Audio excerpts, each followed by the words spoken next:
அற்புத குழந்தை இயேசுவே எங்கள். மேக்சிமம் மாமியார் மருமக பிரச்சனைன்றது அது இந்தியா பாகிஸ்தான் பிரச்சனை மாதிரி பிரியமான ஓயவே ஓயாதுன்றதை விட ஒவ்வொரு நாளும் ஏதாவது புதுசா கிரியேட் பண்ணிக்கிட்டே இருக்கிறீங்கல்ல. மாமியார் மாமியார் மாமியார் அவங்கள வீட்டை விட்டு எனக்கெல்லாம் தெரிஞ்சு திருநெல்வேலியில ஒரு முதியோர்கள் ஆசிரமம் ஒன்று இருக்குது. எப்பெல்லாம் மனசுக்கு ரொம்ப கஷ்டமா இருக்கும் அந்த பாட்டிமார்கள்ட்ட தான் போய் உட்காந்து பேசிட்டு ஜாலியாக ஒரு 1/2 hour ஸ்பெண்ட் பண்ணிட்டு வர்றது. அந்த பாட்டிமார்கள்ட்டெல்லாம் இது பண்றப்போ போன வாரம் அந்த பாட்டியம்மாவினுடைய எண்ணிக்கை மொத்தம் 18 பேர். 18 பேர்த்துல மொத்தம் 9 பேர் பெத்த பிள்ளைங்களினால பார்க்க முடியாதுன்னு சொல்லி அந்த ஆசிரமத்துல விட்டுட்டு போயிருக்காங்க.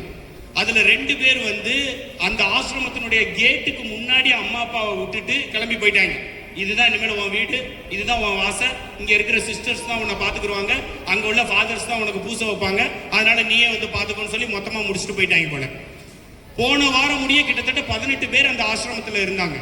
நான் லாஸ்ட் வீக் இந்த தியானத்துக்கு வர்றதுக்கு முன்னாடி ஒரு 2 நாளைக்கு முன்னாடி ஒரு 1/2 hour டைம் ஃப்ரீயா இருந்ததுன்னு சொல்லி அந்த பாட்டிய மக்கள் எல்லாரும் நல்ல ஃப்ரெண்ட்ஸா, ஒண்ணுக்கு முறுக்கு தேவை, ஒண்ணுக்கு அதிரசம், ஒண்ணுக்கு சுகரே இருந்தாலும் டைரி மில்க் சாப்பிடாம அது தூங்காது, எல்லா பேத்துக்கும் ஆளுக்கு ஒவ்வொன்று வாங்கி கொண்டு போய் அவங்க கிட்ட ஊட்டி விட்டுட்டு அப்படியே சாப்பிட்டுட்டு ஃப்ரெண்ட்ஸ் நம்மளுக்கு பாட்டியம்மா தான் ரொம்ப அதிகமே தவிர மற்றபடி பொம்பளை பிள்ளைகள்லாம் அதிகமா கிடையாது. அதனால இப்ப என்னன்னா பாட்டியம்மா கூட நல்லா அந்யோன்யமா நம்ம பாட்டுக்கு பேசிட்டு இருப்போமா. இப்ப இதுல என்ன விஷயம் அப்படின்னு சொன்னா போன வாரம் நான் 3 நாளைக்கு முன்னாடி போனப்ப 18 பேர் இருந்த பாட்டியம்மா 19ஆ மாறிச்சு. அப்ப நான் உள்ள போறது கிடையாதான். எந்திரிச்சு நடந்து நீ குடிக்க முடியாதான்னு கேட்கறது, போடி வாடின்னு பேசுறது, மரியாதை குறைவா பேசுறது, உனக்கெல்லாம் என்ன கேடு, நீ எந்திரிச்சு நீனே சமைச்சு நீனே தின்னு தொலைய விடுதானு சொல்றது. இப்படி அந்த அம்மா ஒரு நாளைக்கு தினமும் ஒரு 15-20 வார்த்தைகளை கேட்டு கேட்டு கேட்டு கேட்டு அது மனசு வெறுத்து போச்சு போல. அதே அந்த பையன்கிட்ட சொல்லியிருக்க என்ன தெரியுமா, ஐயா நீ இருக்கிறப்போ அவ என்ன நல்லா பாத்துக்கிறாயா, நீ வீட்டை விட்டு வெளியில போன உடனே என்ன தெருவுல உள்ள நாய் மாதிரி ட்ரீட் பண்றாயான்னு சொல்லியிருக்க அந்த அம்மா. இஷ்டம்னா வீட்டுக்குள்ள இரு, கஷ்டம்னா கிளம்பி வெளியில போன்னு சொன்னான் அந்த கலெக்டர். நான் தான் அவன் பாட்டியம்மாட்ட சொன்னேன், அவ்வளவு படிச்சும் மண்டையில சரக்கு ஒண்ணு இல்லையா அப்படின்னு கேட்டேன். என்னையா பண்ண சொல்ற அப்படின்னு சொல்லிட்டு பையனையும் திட்டுது, மருமகனையும் சாலிடா திட்டுது, கண்ணாபின்னான்னு திட்டுது. கெட்ட வார்த்தை மட்டும்தான் பேசல, அந்த திட்டு. அதுக்குரிய ஆத்திரம் என்ன, அவ்வளவு பெரிய வீட்டை விட்டுட்டு இவ்வளவு சின்ன ஒரு ரூமுக்குள்ள தங்கியிருக்கனே, எனக்குன்னு தனியா அங்க ஒரு பாத்ரூம், இங்க 10 பேர் குளிக்கிற பாத்ரூம்ல தானே நான் குளிக்கணும், அங்க நான் கேட்டப்பெல்லாம் சாப்பாடு, இங்க என்ன சாப்பாடு அவங்க போடுறாங்களோ அதை தானே நான் சாப்பிடணும் தம்பி அப்படின்னு ரொம்ப ஃபீல் பண்ணி பேசுறாப்புல. நிறைய மாமியார்கள் நிறைய மருமகள்கிட்ட கஷ்டப்படுறதும், நிறைய மருமகள்கள் நிறைய மாமியார்கிட்ட கஷ்டப்படுறதும் 100க்கு 100 உண்மைன்னு சொல்றேன். அந்த பிள்ளைங்க சின்ன பிள்ளைங்க தானே, இன்னொரு இடத்துல விட்டு தானே இங்க வந்திருக்குங்க, நீ தானே அப்ப பக்குவமா அதை எடுத்து கொண்டு போகணும். நீ வந்த உடனே நீ அதை செய்ய இதை செய்ய, அப்படி பண்ணி இப்படி பண்ணி, எனக்கு 10 மணிக்கு ஜூஸ் வரணும், 12 மணிக்கு சாப்பாடு வரணும், நீ இப்படி புடவை கட்டக்கூடாது, நீ இப்படி ட்ரெஸ் போடக்கூடாது, மற்றவங்க வந்தா நீ வந்து வணக்கம் சொல்லணும், டீ கொண்டு கொடுக்கணும், மரியாதையா தெரியாதா, அப்படியா இப்படியா, ஆணையா பூனையான்னா குடும்பம் என்னையா சந்தோஷமா இருக்கு? குடும்பம் என்ன சந்தோஷமா இருக்கு போகுதுன்னு நினைக்கிறீங்க? பேதுருவினுடைய மாமியாருக்கு உடம்பு சரியில்லைன்னு பேதுருவினுடைய ஒய்ஃப் கேட்கல ஜீசஸ் கிட்ட. யார் தெரியுமா கேட்டா? ஜீசஸ் பக்கத்து ஊருக்கு போய்கிட்டு இருந்தாராம். ஜீசஸ் போய் காதை கடிக்கிறாரு பேதுரு. என்ன தெரியுமா? மாமியாரு காய்ச்சல்ல கஷ்டப்படுறாப்புல, நீங்க எல்லா பேத்தையும் குணப்படுத்துறீங்க, என் மாமியாரை குணப்படுத்துங்களேன், நானும் உங்ககிட்ட 4 நாளா சொல்லணும்னு ஆசைப்பட்டேன், என் ஊரு பக்கம் வந்திருக்கீங்க, அப்படியே லைட்டா தொட்டு விட்டீங்கன்னா என் மாமியார் எந்திரிச்சு நல்ல டீயா போட்டு தருவாங்க. இல்ல ஜீசஸ்க்கு அவ்வளவு ஆச்சரியமாயா? எல்லா பேரும் பையனுக்கு உடம்பு சரியில்லை, மகனுக்கு வலிப்பு நோய், சொந்த பிள்ளைக்கு கால் போச்சு, 110 வேலைக்காரனுக்கு உடம்பு சரியில்லாம காய்ச்சல்ல கஷ்டப்படுறான்னு கேட்ட காதுக்குல என் மாமியாருக்கு உடம்பு சரியில்லைன்னு பேதுரு கேட்ட உடனே அத்துணை வேலையும் விட்டுட்டு ஜீசஸ் போய் யாரா உன் மாமியார்னு பார்த்து மாமியாரை தொட்ட உடனே மாமியார் எந்திரிச்சாப்லையா, எந்திரிச்சு அடுத்த செகண்ட் ஃபுல்லா சாப்பாடு பரிமாறிக்கிட்டே இருந்தாப்லையா. ஜோரா ஒருத்தர் பேதுருவுக்கு கைகளை கட்டி. மாமனார் மாமியார் உறவு என்பதும் மாமியார் மருமகள் உறவு என்பதும் வேற லெவல்ல உள்ள உறவு பிரியமானவர்களே. அவங்க எல்லாம் தெய்வங்கள் உங்களுக்கு. ஆனா நீங்க அப்படி நடக்கவும் மாட்டேங்கிறீங்க, அவங்களும் உங்ககிட்ட அப்படி நடக்கவும் மாட்டேங்கிறாங்கன்னு சொல்றேன் நான். ஒரே ஒரு திருவிவிலியத்துல இருந்து ஒரு எக்ஸாம்பிள் ஒண்ணு சொல்லட்டா? ரூத்துன்னு ஒரு புத்தகம் இருக்கும் தெரியுமா? ரூத்துன்னு ஒரு புத்தகம் இருக்கும்ல. ரூத்து புத்தகத்துல மொத்தம் 3 பொம்பளை ஆளுங்க. யார் யாருன்னு சொல்லுங்க பாப்போம். நகோமி, அந்த புண்ணாக்கு தான் யாருன்னு கேட்க. ரூத் சலோமி. ஒன்னு ரூத், இன்னொன்னு சலோமி. இந்த அக்கா வந்து இந்த அந்த பழைய காலத்து பிரசாந்த் படம்லாம் பார்த்துட்டு இப்போ வந்து ஜலோமிங்காப்ல இல்ல. மூத்த மருமக பேரு ஓர்பா, ரெண்டாவது மருமக பேரு ரூத்து, மூணாவதா பொம்பளையா இருக்கிறது வந்து நகோமி மாமியார். ஒரு நாள் நைட்டு கடவுள் மேல இருந்து கூரையை பொத்துக்கிட்டு நகோமி, ஓர்பா, ரூத்து 3 பேரும் தூங்கிக்கிட்டு இருக்கிறப்ப 3 பேருடைய புடதிலையும் தட்டுறதுக்கு பதிலா மாமியாருடைய புடதியில தட்டி, நாளைக்கு காலையில இந்த ஊர்ல நான் பஞ்சத்தை கொடுக்க போறேன், நீ என்ன பண்ற, 3 பேரும் வாழா வெட்டியா இருக்கிறீங்க, 3 பேரும் கல்யாணத்தை முடிச்சு கணவரை இழந்து கைம்பெண்களா நிக்கிறீங்க, உன் சொந்த ஊருக்கு நகோமி கூட்டிட்டு உன் மருமகளை ஓடி போயிரு, அந்த ஊர்ல நான் பயங்கரமா விளைச்சலை கொடுக்குறேன், இந்த ஊர்ல நான் நாளையில இருந்து பஞ்சத்தை கொடுக்க போறேன்னு கடவுள் மேல இருந்து கீழே வந்து இறங்கி நகோமி மண்டையை தட்டி சொல்லிட்டு போறாரு. நம்மளும் தான் உலகநாதபுரத்துல 1008 விஷயத்துல கஷ்டப்படுறோம். என்னைக்காச்சும் நம்ம வீட்டுக்குள்ள பொத்துக்கிட்டு புடதில வந்து அடிச்சு நாளைக்கு உன் வீட்டுல நான் இப்படி கொடுக்க போறேன் கிளம்புன்னு என்னைக்காச்சும் கடவுள் சொல்லியிருக்காரு? அவர் சொல்லணும்னு நினைச்சாலும் நம்ம சொல்ல விட மாட்டோம் இல்ல. யோசித்து பாருங்களேன், நாளைக்கு ஒரு பிரச்சனைன்னு தெரிஞ்ச உடனே கடவுளே மேல இருந்து கீழே இறங்கி வந்து நகோமி கிட்ட சொல்றாப்ல, கிளம்பி ஓடி போயிருமா அப்படின்ட்டு. ரூத் என்ன தெரியுமா பண்றாப்ல, காலையில நல்லா தூங்கிக்கிட்டு இருக்காப்லையா, ஓர்பா நல்லா தூங்கிக்கிட்டு இருக்காப்லையா, நகோமி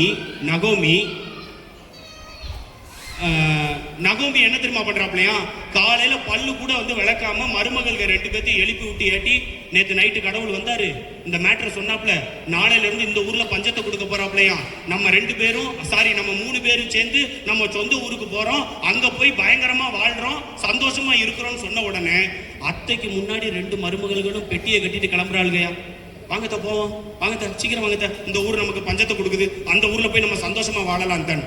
போய்கிட்டே இருக்கிறப்பதான் இந்த மாமியார் நகோமிக்கு ஒரு சிந்தனை வருது, நம்ம வயசான கட்ட வெந்ததை தின்னு நம்ம ஊர்ல விதி வந்து செத்து போயிடுவோம், இந்த சின்ன பிள்ளைங்க 2 பேரும் சின்ன வயசுலயே புருஷனை இழந்துட்டு நிக்கிறாளுங்க, பேசாம அவங்க வீட்டுக்கு அவங்கள அனுப்பிட்டா என்ன பிரச்சனை?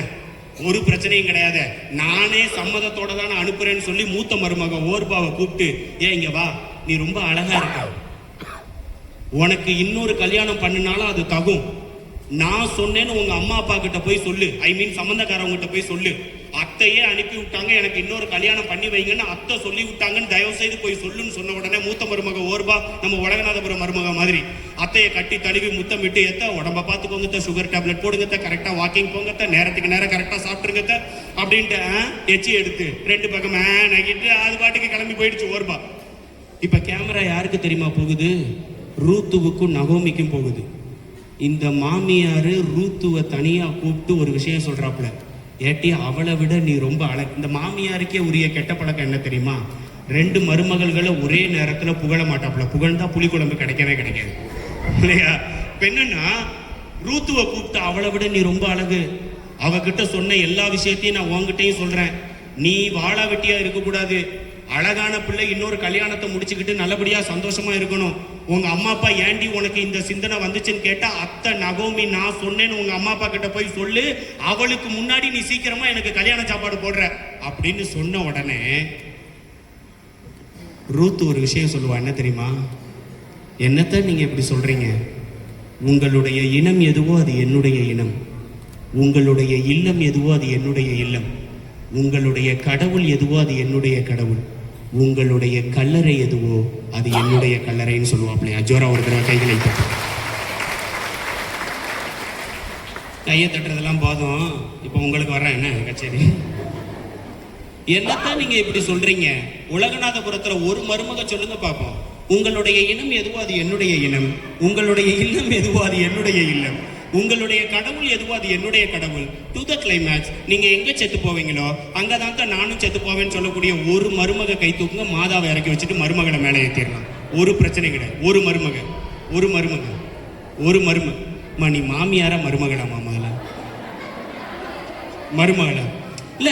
அந்த அக்காவுக்கு ஜோரா ஒரு தடவை கைகளை தட்டி கொள்ளுங்களேன். என்ன நல்ல வேலை மோதிரம் கொடுப்பேன்னு சொல்லல, அது பாடு தூக்கிட்டு உருவி போடுது இல்ல. மாமியார் இல்ல அதுதான் வேகமா தூக்குறாங்க. ஏக்கா இதுல என்ன தெரியுமாக்கா பிரச்சனை? ஏக்கா இங்க பாருங்க, மாமியார் இல்ல அதனாலதான் வேகமா தூக்குறாப்புலன்னு நான் சொல்றேன். சாதாரணமா ஒரு 3 பொம்பளை ஆளுக்க 3 வரிசையில உட்காந்துக்கிட்டு அதுதான் கரெக்ட் அப்படி எவ்வளவு வைராக்கியத்தோட வாழ்றோம் பாரு. அந்த அம்மா கையை தூக்கிருச்சு, அந்த அம்மாவை பாராட்டணும்னு நமக்கு தோணல, அந்த அம்மாவை அடுத்த கட்டத்துக்கு மேல வசதி தூக்கி போடுற பாரு நீங்க இல்ல. இங்க பாருங்க, ரூத்து தெளிவா சொன்ன என்ன நீங்க இப்படி சொல்றீங்க? உங்களுடைய இனம், உங்களுடைய இல்லம், உங்களுடைய கடவுள், உங்களுடைய கல்லறை எதுவோ அதுதான் தான் என்னுடைய கல்லறை இல்ல. பாரு, மாமியார் மருமக சண்டைன்னு வந்துச்சுன்னா அந்த ரூத்து புத்தகத்தினுடைய முதல் அதிகாரத்தை மட்டும் நீ உட்காந்து மாமியார் ஒரு பக்கமும் மருமக இன்னொரு பக்கமும் உட்காந்து படி. பாதி சண்டை கம்பா போகாது, நீட்டா அது பாட்டுக்கு குடும்ப சமாதானமா போகும்னு சொல்றேன் நான். சமாதானமா போகும். ரூத் எவ்வளவு இறங்கி பேசியிருப்பா தெரியுமா? உங்களை விட்டுட்டு நான் எங்கேயும் போக மாட்டேன், நான் மூத்த மருமக ஓர்பா மாதிரி இருக்க மாட்டேன்னு மூத்த மருமகளை கூட காட்டி கொடுக்க மாட்டாயா? அவ்வளவு ஜென்டிலா அவ்வளவு டீசென்டா பிஹேவ் பண்ணுவான். நீ எனக்கு அம்மா, நீ அம்மா, நீ என்ன சொன்னாலும் நான் கேட்கிறேன், ஆனா உன்னை விட்டுட்டு போக மட்டும் சொல்லாத. மருமகளுக்குரிய ஒரு மிகப்பெரிய தன்மை, மருமகளுக்குரிய ஒரு மிகப்பெரிய தன்மை. இன்னைக்கு என்ன மருமகளாயா இருக்கீங்க, பேயும் பிசாசுமாயா வந்து வாட்டுறீங்க. நான் உங்களை சொல்லலை, நான் மொத்தமா காமனா சொல்றேன். நான் உங்களை பத்தி பேசவில்லை. உங்களெல்லாம் பார்த்தா எனக்கு அப்படியே ஒவ்வொருத்தவங்களுக்கு பின்னாடி ஒளிவட்டம் தான் தெரியுது இல்ல. அவ்வளவு நல்ல பிள்ளைங்க நீங்க இல்ல. இல்ல என்னன்னா 1008 விஷயத்துல சண்டை போடுறீங்க, ஒண்ணுமே இல்லையா? 2000 இது எத்தனாவது வருஷம்? 2024 நியூ இயர் பூசை வந்து எனக்கு ராஜபாளையம் சர்ச்சில் ஸ்ரீவில்லிபுத்தூர் சர்ச்சில் மாசு. என் ஃப்ரெண்டு ஆரப்பாளையத்தில் இருக்கிறான். அவன் என்ன பண்ணான் தெரியுமா? நியூ இயர் அன்னைக்கு மத்தியானம் சாப்பிட வாடா மாப்பிள்ளன்னு கூப்பிட்டான். ரைட்டா மாப்பிள்ள, ஒன்றும் பிரச்சனை இல்லை, நமக்கு தான்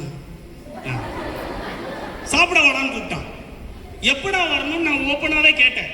மாப்பிள்ள மத்தியானமா மட்டன் சிக்கன் அதெல்லாம் எடுத்து வைப்போம் அப்படின்னு வந்து சொன்னா, சர்ற மாப்பிள்ள ரொம்ப சந்தோஷம்டா, நான் மத்தியானம் வந்துடுறேன்டா. ஸ்ரீவில்லிபுத்தூருக்கு பூசைக்கு போறேன். ஸ்ரீவில்லிபுத்தூர் பூசை எல்லாமே சேர்ந்து ஈஸ்டர் பூசையை நான், நியூ இயர் பூசையை நான் வந்து முடிக்கிறேன். விளையாட்டு போட்டிகள்லாம் வச்சிருந்தாங்க. ஒரு 3 மணிக்கு பூசை முடிஞ்சது. ஸ்ரீவில்லிபுத்தூர்ல இருந்து திருப்பி நான் பிஷப் ஹவுஸ் வந்து, பிஷப் ஹவுஸ்ல இருந்து திருப்பி மறுநாள் காலையில நான் மதுரை போகணும்னா கிட்டத்தட்ட அது ஒரு 3 மணி நேரம், இது ஒரு 3 மணி நேரம், மொத்தம் 6 மணி நேரம் ஆயிடும். நான் என்ன தெரியுமா பண்ணேன்? மாப்பிள்ளை வீடு தானே இல்ல, பூசையை முடிக்கிறோம். ஒரு 3:45 ஸ்ரீவில்லிபுத்தூர்ல இருந்து கிளம்புறோம். 6 மணிக்கெல்லாம் ஆரப்பாளையம் பஸ் ஸ்டாண்டு போயிட்டேன். சரி, நைட் அவன் பூசைக்கு போயிருப்பான், அவனை போட்டு டிஸ்டர்ப் பண்ணக்கூடாதுன்றதுக்காண்டி 6 to 6:30 ஆரப்பாளையத்துல பல்ல விளக்கிட்டு அங்கேயே ஃபேஸ் எல்லாம் கொஞ்சம் கழுவி ரிஃப்ரெஷ் ஆயிட்டு டக்குன்னு ட்ரெஸ் எல்லாத்தையும் வந்து மாத்திட்டு கரெக்டா ஒரு 6:20க்கு ஆரப்பாளையத்துல அவனுடைய வீட்டுல போய் காலிங் பெல் அடிக்கிறேன். ஒரு 4 தடவை அடிக்கிறேன், வரவே இல்லை. இந்த நியூ இயர் அன்னைக்கு இந்த இந்து மதத்து பிள்ளைங்க எல்லா பேருமே வந்து கோலம் போடுவாங்கல்ல வெளியில. அந்த பக்கம் ஒரு பக்கம் தாயே கருமாரி எங்கள் அப்படின்னு ஒரு பாட்டு அந்த பக்கம் ஒன்று ஓடிக்கிட்டு இருக்கு. இந்த பக்கம் அந்த சைடு பிராமின் தெருவு, இந்த சைடு இந்து மக்களினுடைய தெருவு, நடுவில் நம்மால வீடு இருக்குது. நானும் போட்டு காலிங் பெல்ல அமுக்க பக்கத்துல கோலம் போடுற ஒரு அக்கா கேக்குது, எவ்வளவு நேரமா அமுக்கிக்கிட்டு இருக்கீங்க, வெளியில வருதா பாரு அப்படிங்குது. இல்ல அது அதனுடைய ஆதங்கத்தை நியூ இயர் அன்னைக்கு காலையிலே வெளிப்படுத்துது, புத்தாண்டு அன்னைக்கு. நான் ஒண்ணுமே பேசிக்கிறேன், நம்ம பாட்டுக்கு ஏதாச்சும் பேசி குடும்பத்துல கும்மி அடிச்சு விட்டு போயிடக்கூடாதுரா அப்படின்ட்டு நான் பாட்டுக்கு பேசாம இருக்கிறேன். கதவை தட்டுறேன்.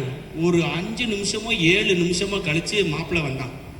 மாப்பிள்ளை வந்த உடனே நான் அவன்கிட்ட ஆர்வமா கேட்கிறேயா, எப்படா மாப்பிள்ளை இருக்க, நல்லா இருக்கையா, பார்த்து ரொம்ப நாள் ஆச்சு அப்படின்னு. அப்படியே என்னை பார்த்து முறைச்சிக்கிட்டே நிக்கிறான். இல்ல அவன் முறைச்ச முறைப்புக்கு எனக்கு அர்த்தம் புரிஞ்சது என்ன தெரியுமா? உன்னை மத்தியானம் தானே நான் திங்க வர சொன்னேன், காலையில 6:20க்கு வந்து காலிங் பெல் அடிச்சுக்கிட்டு இருக்க அப்படின்னு அவன் முறைச்ச முறைப்பு தெரிஞ்சது. இருந்தாலும் சாப்பிடுறதுக்குன்னு போய் வச்சு இந்த வெக்கமான சூடு சொன்ன வாழ்க்கையில பாக்குறதே கிடையாதா?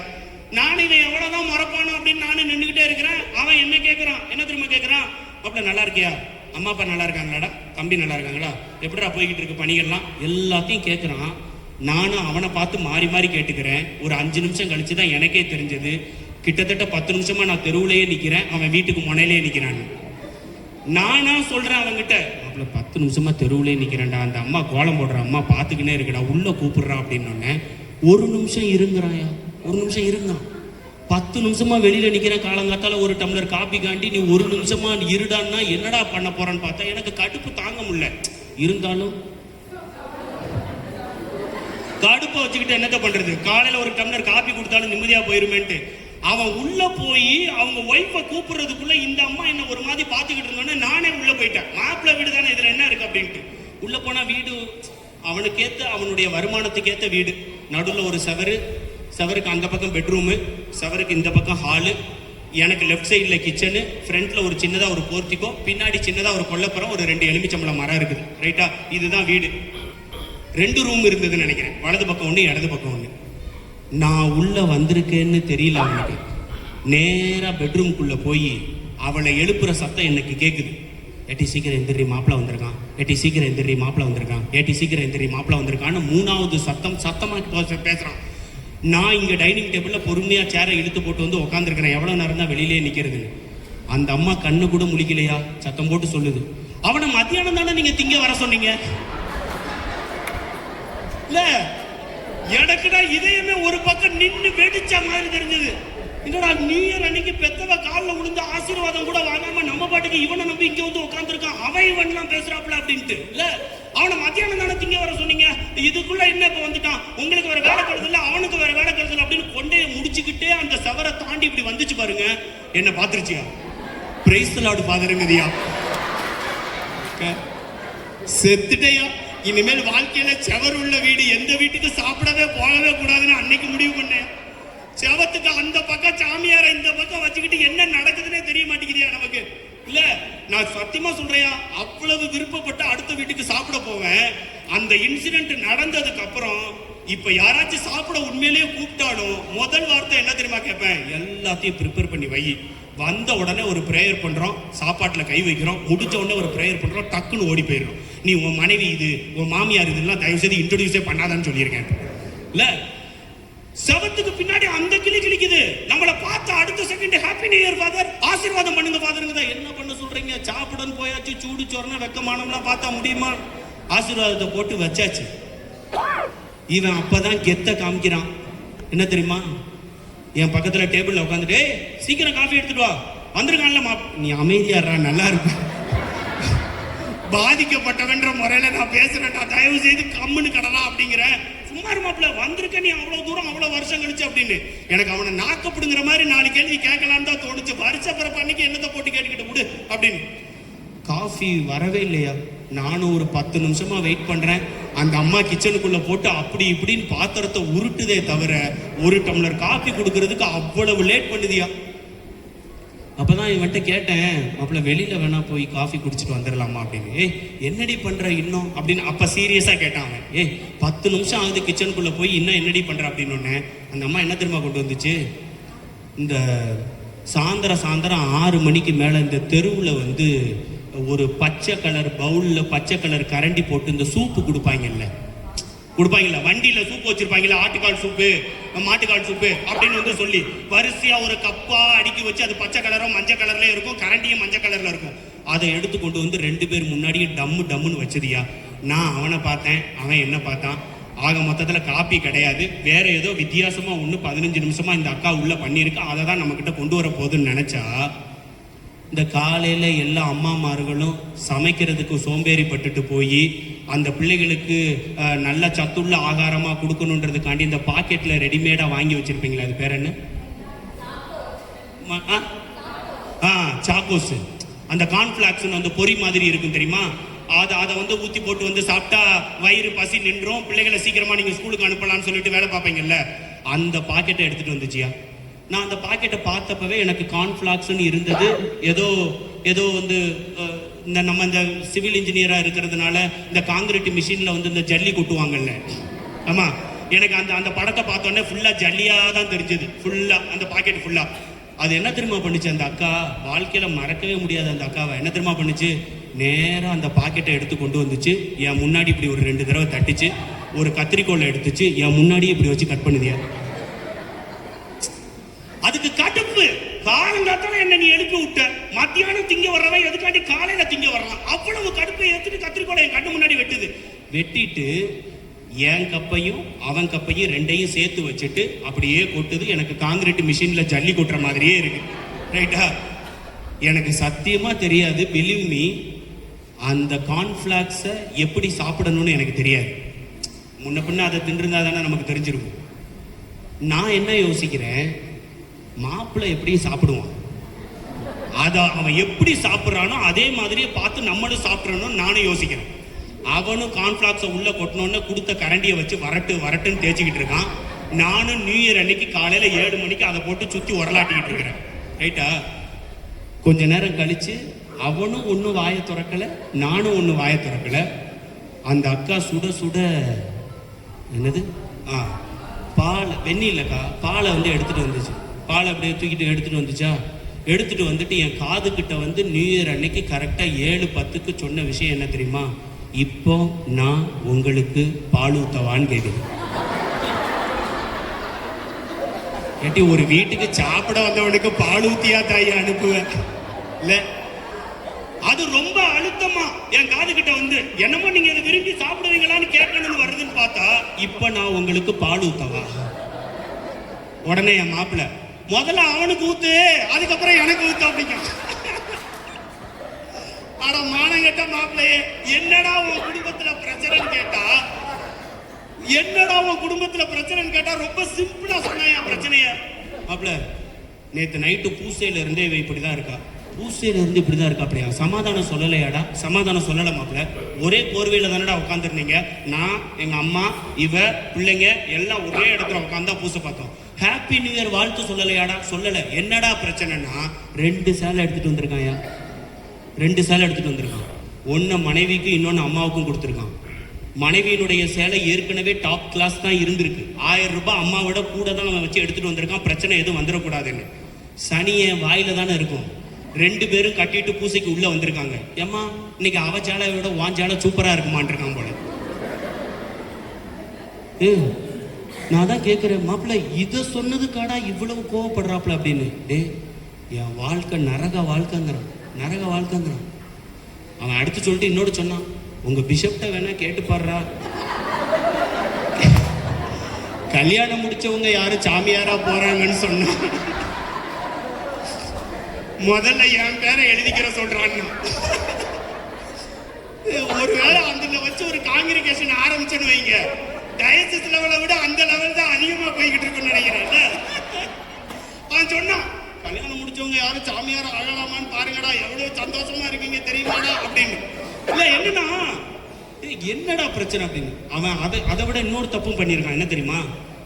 புடவை நல்லா இருக்கேன்னு சொல்லிட்டு வழக்கமா அம்மாவை காருக்கு பின்னாடி ஏத்துறவன் கதவை திறக்கிறப்போ, ஏமா இன்னைக்கு நீ முன்னாடி வாமா, அவ பிள்ளைகளோட பின்னாடி. இது நார்மலா சொல்றதானே.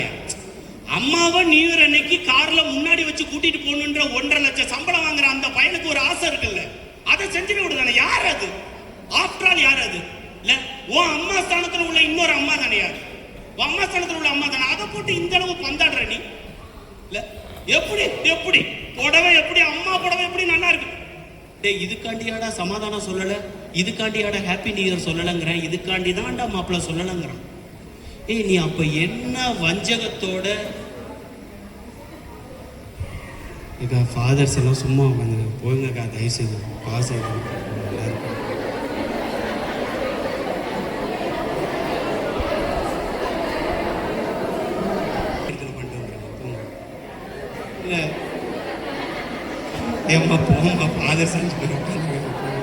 இந்த பின்னாடி ஒரு ஃபாதர் இருக்காங்களாக்கா. இங்க மொத்தம் எத்தனை ஃபாதர்ஸ்? ஒன்னா மொத்தம் 4 to 5 ஃபாதர்ஸ் இருக்காங்கக்கா. அப்படியே சைட்ல இருந்து போய் பாவ சங்கீர்த்தனை பண்ணிட்டு வந்துருங்கக்கா. ஏக்கா, குடும்ப உறவுகளுக்கு எதிராக நீங்கள் செய்திருக்கக்கூடிய பாவங்கள் எதுவாக இருந்தாலும் நற்கருணை ஆண்டவரிடம் மன்றாடி விட்டு தயவு செய்து பாவ சங்கீர்த்தனை பண்ண போங்கக்கா. நான் இதுக்காண்டி பாவத்துக்காண்டி நான் எதுவும் ஸ்பெஷல் டாக்லாம் கொடுக்கல. உங்க குடும்பத்துல உங்க அப்பாவை நீங்க கஷ்டப்படுத்திருந்தீங்கன்னா போய் பாவ சங்கீர்த்தனம் பண்ணு, மாமியாரை கஷ்டப்படுத்திருந்தேன்னா போய் பாவ சங்கீர்த்தனம் பண்ணு, மாமனாரை கஷ்டப்படுத்திருந்தேன்னா பாவ சங்கீர்த்தனம் பண்ணு, பெத்தவங்களை கஷ்டப்படுத்திருந்தா கணவன் மனைவியை கஷ்டப்படுத்திருந்தா பாவ சங்கீர்த்தனம் பண்ணு. என்னன்னா ஒரே ஒரு விஷயம் தான்க்கா, என்ன தெரியுமா? ஒரு வயதான காலத்துல வயதான நேரத்துல உள்ள அந்த அம்மா கிட்ட நீ ஒரு அம்மாவா பழகு. இந்த இன்னைக்கு ஒரு 4 பேர் கை தூக்குறீங்க உங்க பங்களையே, என் மருமக என்ன அம்மான்னு தான் கூப்பிடுவா, என் மருமக என்ன அப்பான்னு தான் கூப்பிடுவா அப்படின்னு சொல்லி எல்லா மருமகளும் அம்மா அப்பான்னு கூப்பிடணும்னு சொல்றேன், கூப்பிடணும்னு சொல்றேன். யோசித்து பாருங்களேன், மாமியார் மருமக சண்டைனால பாதிக்கப்படக்கூடிய மிகப்பெரிய ஜீவன்கள் யாரு தெரியுமா? இவங்கதாயா. ஐயோ, அம்மாவுக்கும் சப்போர்ட் பண்ண முடியாம, பொண்டாட்டிக்கும் சப்போர்ட் பண்ண முடியாம, தினமும் சாயந்தரம் 6 மணிக்கு அப்புறம் ஏன் ஒயின் ஷாப் போனா அவங்கள திட்டுறீங்க நீங்க? இல்ல, முக்காவாசி உங்களால மட்டும்தான் அவங்க போவாங்கன்னு சொல்றேன். பாதி பேர் அப்படிதான் சொல்றான். வீட்டுக்கு போனா நிம்மதியே இல்ல பாத. ஒண்ணு அம்மா போட்டு துணைக்கிறா, இல்ல பொண்டாட்டி போட்டு அடிக்கிறா. என்னத்தை பண்ண சொல்றீங்க? பேசாம ஒரு 9 மணிக்கு அவகிட்ட போய் சொல்லிட்டாலும் போறேன் பாதன்ட்டு போறான். இல்ல பார், உன்னுடைய இனம் எதுவோ, உன்னுடைய இல்லம் எதுவோ, உன்னுடைய கடவுள் எதுவோ, உன்னுடைய கல்லறை எதுவோ, எல்லாத்தையும் நான் எனக்கு நீ உனக்கு அப்படின்ற மாதிரி பார்க்காம எனக்கு நீ உனக்கு நான் பார்த்துட்டு போய்கிட்டே இருக்கிறது தானே. இல்ல இதுல என்ன தெரியுமா, மாமியார் ஒருவேளை வீட்டுல தவறிட்டாங்கன்னு வைங்களேன், அப்போ உட்காந்து மருமக அழுவைங்க பாருங்க. எல்லா செய்தியும் எங்களுக்கு தெரியும் அந்த மாமியாரை நீ எப்படி படுத்துனன்னு சொல்லி. ஆனா அதே பாடி முன்னாடி உட்காந்துக்கிட்டு பொத்து பொத்துன்னு தட்டி தட்டி எத்த உங்க உயிருக்கு பதிலா என் உயிர் போயிருக்கலாம். எனக்கெல்லாம் அப்ப என்ன தெரியுமா தோணும், கத்தி வச்சு ஒரே குத்தா குத்திடலான்னு தோணும். ஆமா, நீ அவ்வளவு மாமியாரை கேவலப்படுத்தி ஒரு இடத்துல உட்கார வச்சு மாமியாரை 4 பேர்த்துல விட்டு கொடுத்து மாமியாரை வீட்டுக்குள்ள போடி வாடின்னு திட்டி டு தி எக்ஸ்ட்ரீம். ஒரு சில மாமியார்கள்லாம் மருமகள்களை பயந்து போய் அடிச்சிடுவாளோன்னு பயந்து போய் கூட 4 வேளை சாப்பாடு கேட்க மாட்டேங்குதுங்க யாருங்க இல்ல. அந்த அளவுக்கு கொடுமைக்காரியாயா நீனு இல்ல? எனக்கு புரியவே இல்லையா, எனக்கு புரியவே இல்லை சத்தியமா. மாமனார் மருமகனுக்குன்னு ஒரு மதிப்பு மரியாதை இருக்கு தெரியுமா? ஒரு காலத்துல நியூ இயர் அன்னைக்கு காலையில கிளம்பி பூசை முடிஞ்ச உடனே வேகமா குடும்பத்தோட போய் யாருக்கிட்டே ஆசீர்வாதம் வாங்குவீங்க?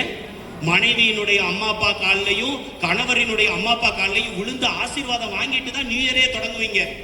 இப்பெல்லாம் என்ன தெரியுமா சொல்றீங்க, ஆமா உன் அப்பாவுக்காண்டி நாங்க உன் அப்பா கொடுக்குற ஆசீர்வாதத்துக்காண்டி நாங்க 100 ரூபாய்க்காண்டி 100 ரூபா பெட்ரோலை வச்சு 500 ரூபாய் பெட்ரோலை போட்டு போனோம், உங்க அப்பா வெறும் 100 ரூபாயை மட்டும் கையில கொடுப்பாரு. ஆசீர்வாதம் பெருசா, சாப்பாடு பெருசா? சாரி, பணம் பெருசாய? சரி சாப்பாட்டுல இருக்கணும், பணம் பெருசாய இல்ல? அவ்வளவு பெரிய மனுஷனுடைய ஆசீர்வாதம் தானே முக்கியம். மோயிசனுக்கு கல்யாணம் ஆயிடுச்சா ஆகலையா? ஆயிடுச்சா? மனைவி பேர் என்ன? மோயிசனுடைய மனைவி பேர் என்ன? சொல்லுங்க யாரோ சொன்னீங்க. மோயிசனுடைய மாமனார் பேர் என்ன? கரெக்டுக்கா. மோயிசனுடைய மாமனார் பேர் இத்திரோ, மருமக பேர் மனைவி பேர் சிப்போரா. Moise correct தானக்கா? இப்ப மோயிசன் என்னன்னா பாலைவனத்துல இருக்கிறப்போ மனைவிக்கு ரொம்ப தேடுமா மோயிசன். உடனே அப்பா கிட்ட போய் சொல்லுவாப்லையா, எப்பா என் வீட்டுக்காரரை போய் பார்த்துட்டு வந்துருவோமாப்பான்னு கேட்பாப்லையா. உடனே இவர் சொல்லுவாரா, வாமா நானும் மருமகனை பார்த்து ரொம்ப நாள் ஆச்சு, பார்த்துட்டு வந்துடலாமா அப்படின்னு. பாலைவனத்துல 2 பேரும் அங்க நடந்து வந்துகிட்டு இருப்பாங்களா. மோயிசன் வயசான காலத்துல இங்க உட்காந்து 4 பேர்த்திட்ட பஞ்சாயத்து பண்ணிக்கிட்டு இருப்பாராம். தூரத்துல கைய வச்சு பாப்பாராம். பார்த்தா மாமனாரும் மனைவியும் அங்க நடந்து வந்துகிட்டு இருப்பாங்களாயா. விடுதலை பயணத்தினுடைய 18, 19, 20 அதிகாரங்கள் என்ன தெரியுமா சொல்லுது? மோயிசன் மாமனாரையும் மனைவியையும் பார்த்த அந்த நிமிடம் எல்லாத்தையும் விட்டுட்டு குடுன்னு பாலைவனத்துல ஓடினாராம். இல்ல, நான் கூட நினைச்சேன் ஃபர்ஸ்ட் டைம் பைபிள் வாசிக்கிறப்ப ஓடின உடனே இந்த துபாயில இருந்து 10 நாள் கழிச்சு பொண்டாட்டிய ஏர்போர்ட்ல பார்த்த உடனே ஒரு படம் காமிப்பாங்களே, கரெக்டு தானே? தங்கமே அப்படின்னு ஒரு சுத்துவாங்க தெரியுமா? ஏர்போர்ட்ல வச்சு ஒரு சீன் பயங்கரமா ஓடும். அவன் போயிருக்கிறது ஒரு 5 நாள் ட்ரிப்புக்கு தான் போயிட்டு வந்திருப்பான். அதுக்குள்ள கணவரை பிரிஞ்சு இருக்க முடியாதான். ஏர்போர்ட்ல ஒரு படம் காமிச்சோ.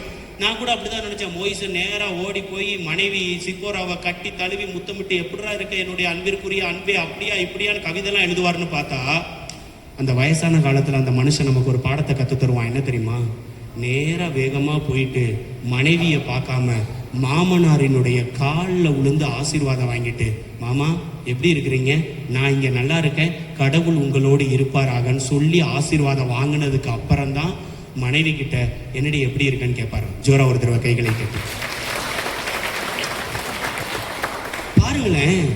திருவிவிலியத்துல காலையில இருந்து நம்ம பேசி கொண்டிருக்கக்கூடிய எல்லா கேரக்டர்ஸுமே உறவுகளை மதிச்ச கேரக்டர்ஸா இருக்கியா? உறவுகளை மதிக்காதவன்லாம் தூக்கு மாட்டி செத்து தான் போனான். யூதாசு இல்ல, காயின் ஆபேல் இல்ல, சோதோம் கொமரா நகர மக்கள். மோயிசன் ஆபிரகாம் கெஞ்சுவார் தெரியுமா?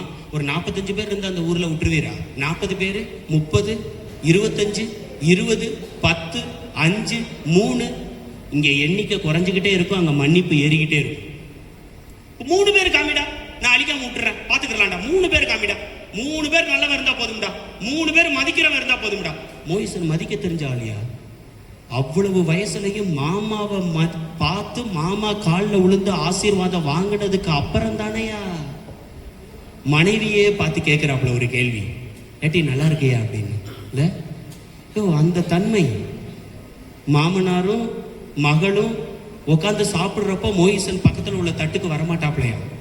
மாமா வெயிட் பண்ணிக்கிட்டே இருப்பாப்லையா, என் மருமகன் வந்தாதான் சாப்பிடுவேன்னு. அப்ப கூட சிப்போரா சொல்றா, எப்பா சாப்பிடுப்பா, அவர் வந்துருவாருப்பா, அவருக்கு வேலை இருக்குப்பான்னு. மருமகனை பார்க்க வந்திருக்கோம், மருமகன் இல்லாம எப்படி சாப்பிடுறது? இன்னைக்கு எந்த மாமனாராச்சும் மருமகனோட சேர்ந்து உட்காந்து சாப்பிட்றீங்களா? நாங்கெல்லாம் பார்த்து ரொம்ப நாள் ஆச்சியா. மாப்பிள்ளை சாப்பிட்டாரா? எப்ப சாப்பிட்டாரு? என்ன எப்பா சாப்பிட்டாருப்பா? ஏற்கனவே சாப்பிட்டாருப்பா. ஒழுங்கா சாப்பிட்டாரா நல்லா சாப்பிட்டாராலாம் கேட்கறது கிடையாது. அவர் சாப்பிட்டதுக்கு அப்புறம் இனிமேல் என்ன சாப்பிட கூப்பிடு, சரியா? இல்ல, சேர்ந்து உட்காந்து சாப்பிட்றதுக்கு உங்களுக்கு என்னடா குறை? என்ன குறை? மருமனை இங்க வாங்க, உங்களுக்கு என்ன பிரச்சனை? என் மகா கரெக்டா இருக்காளா, நல்லா இருக்காளா, வாங்க சேர்ந்து சாப்பிடும். இல்ல ஒரு வருஷப்புற பண்ணிக்கு மாமனார் காலில் விழுந்து ஆசீர்வாதம் வாங்க போறதுக்கு உன் மனைவியை நீ அந்த பேச்சு பேசுறியே. அவ்வளவு தூரம் இருக்கு. எவ்வளவு தூரம் இருந்தா நீ ஆசீர்வாதம் எவ்வளவு பெரிய விஷயம் தெரியுமா உனக்கு? இல்ல மோயிசன் அவ்வளவு தூரம் கடவுளால் அழைக்கப்பட்ட மனிதன் எதுக்கு அந்த சாதாரண மனிதன் இத்திரோ காலில் உழணும்?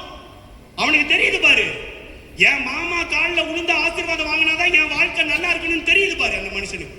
அதனாலதான் என் விடுதலை பயணத்தினுடைய ஹீரோ.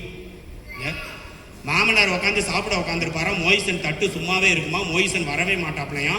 உடனே வாசப்படிக்கிட்ட வந்து மோயிசனை எட்டி பாப்பாப்லையா. மோயிசனை சுத்தி கிட்டத்தட்ட 100-150 பேர் சுத்தி நிப்பாங்களாம். அப்போ ஒரு ஆளை கூப்பிட்டு மாமனார் கேட்கிறாரு, என்ன என் மாப்பிள்ளை பக்கத்துல இவ்வளவு பேர் சுத்தி நிக்கிறீங்கன்னு. ஒரே பிரச்சனை, உங்க மாப்பிள்ளை தான் எல்லா பிரச்சனைக்கும் ஒவ்வொரு ஆளா கூப்பிட்டு தீர்வு காணிக்கிட்டே இருக்கிறாரு. அவர் எல்லாத்தையும் முடிச்சதுக்கு அப்புறம் தான் சாப்பிட வருவார்னு சொன்னோன்னே மாமாவுக்கு பயங்கர வருத்தமா இருக்குமா.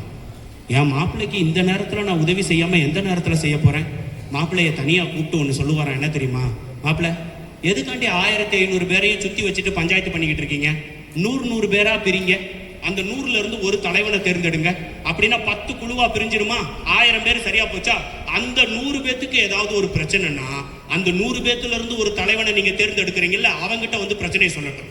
அப்படியே பிரச்சனைகள் எல்லாம் குறுகி சின்னதாகும். 100 பிரச்சனை 10 பிரச்சனை ஆகும், 10 பிரச்சனை ஒரு பிரச்சனை ஆகும். அந்த ஒரு பிரச்சனையை உங்ககிட்ட கொண்டு வருவாங்க, நீங்க தீர்த்து வைங்கன்னு சொல்லுவாங்க. ஜோரா ஒரு தடவை கைகளை தட்டி. இல்ல மாமனாருக்கு எப்படி ஹெல்ப் பண்றாங்க பாரு. மாமனார் எப்படி மருமகனுக்கு ஹெல்ப் பண்றாரு பாரு. இல்ல ரொம்ப பெரிய விஷயம் இதெல்லாம். என் மருமகனை பார்க்க வந்திருக்கேன், என் மருமகன் என் கண்ணு முன்னாடி கஷ்டப்படக்கூடாது. ரொம்ப தெளிவா இருந்தாங்க. பழைய ஏற்பாடு சரி, புதிய ஏற்பாடு சரி, ரொம்ப தெளிவா இருந்தாங்க. என் உறவு என்னாலையும் மற்றவங்களாலையும் கஷ்டப்படக்கூடாது. ஆனா அதே பழைய ஏற்பாட்டையும் அதே புதிய ஏற்பாட்டையும் 10 தடவை படிச்சாலும் நாரத்தனமா அடுத்தவங்களை கஷ்டப்படுத்திக்கிட்டே இருப்போம். அது அம்மாவா இருக்கட்டும், அப்பாவா இருக்கட்டும், கணவனா இருக்கட்டும், மனைவியா இருக்கட்டும், குழந்தையா இருக்கட்டும், மாமியாரா இருக்கட்டும், மருமகளா இருக்கட்டும், மாமனாரா இருக்கட்டும், மருமகனா இருக்கட்டும், கஷ்டப்படுத்திக்கிட்டே இருக்கும். அதுதான் அவங்களுக்கும் நமக்கு உள்ள வித்தியாசம். அப்படி ஏதாவது கஷ்டப்படுத்திருந்தேன்னா தயவு செய்து இன்னையோட அந்த கஷ்டத்தை நான் முடிச்சுக்கிறேன்னு பாவ சங்கீர்த்தனை கேளு. நான் என்ன சொல்றேன், இன்னைக்கு ஒரு நாள் நீ பாவ சங்கீர்த்தனை போய் வந்து கேட்டதுனால இனிமேல் நீ கஷ்டமே படுத்த மாட்டேன்னு நானும் நம்ப மாட்டேன், அந்த உட்காந்துருக்காரு பாரு அவரும் நம்ப மாட்டார். மனுஷன் என்பவன் தவறி விழவன் தான்.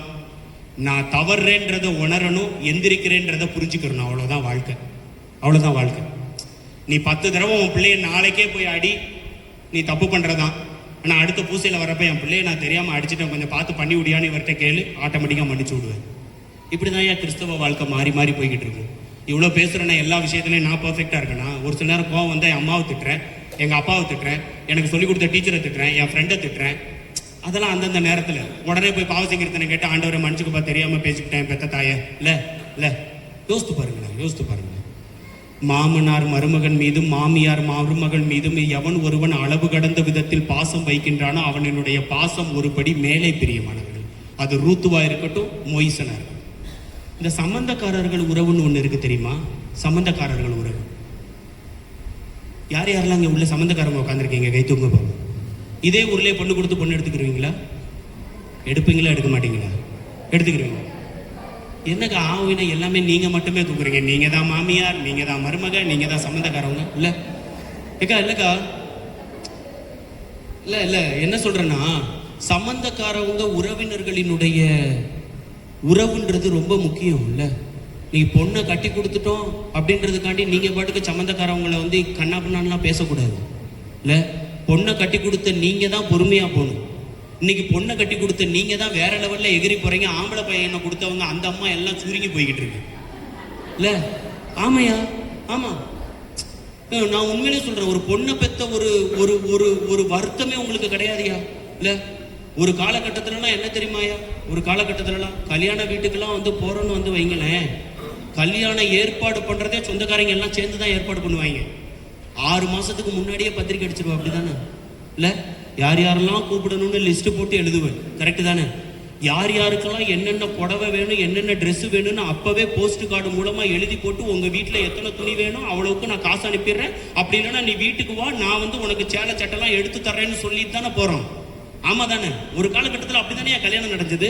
தாம்பூல போய் போடுறது முடிய சொந்தக்காரனா தான் சுத்தி உக்காந்துருப்பான். எங்க இன்னைக்கு ஒரு கல்யாணம் அந்த காலத்து கல்யாணம் மாதிரி நீங்க நடத்தி காமிச்சிருங்க பார்ப்போம்.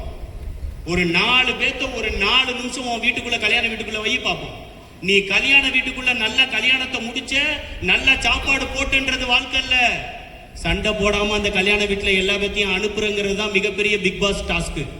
நான் சொல்றேன் ஒரு காலகட்டத்துல 6 மாசத்துக்கு இப்ப நான் ஒரே ஒரு கொஸ்டின் கேட்கட்டா?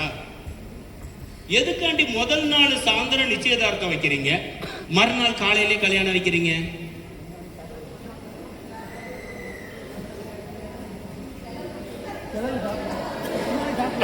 ஒண்ணு சொல்லு, நிறைய ஆன்சர் சொல்ற, பரவாயில்லையே.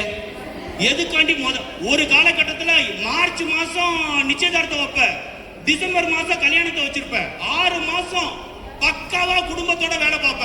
இன்னைக்கு ஏன் முதல் நாள் சாயந்தரம் நிச்சயதார்த்தம், 2வது நாள் காலையில கல்யாணம்?